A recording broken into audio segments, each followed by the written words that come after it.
que ens han guanyat avui a Vic a la concurs de colles sardanistes, la colla de la veïna població de Manlleu.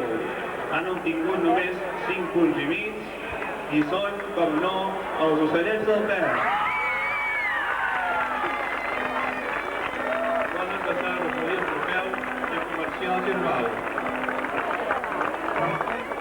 En quart lloc, amb 14 punts i mig, una colla que ens honra avui aquí a Vic amb el seu debut.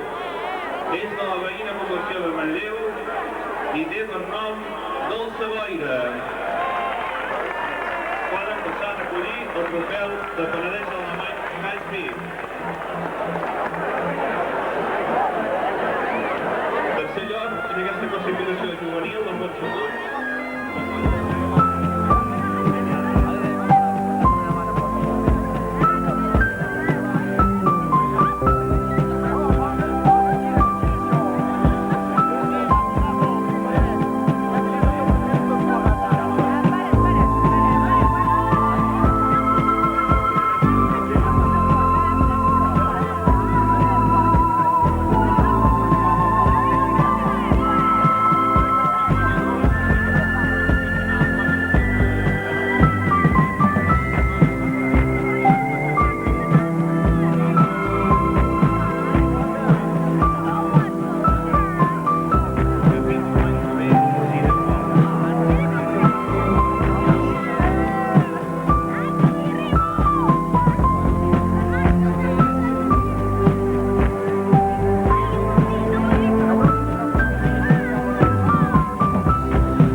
La Mònica!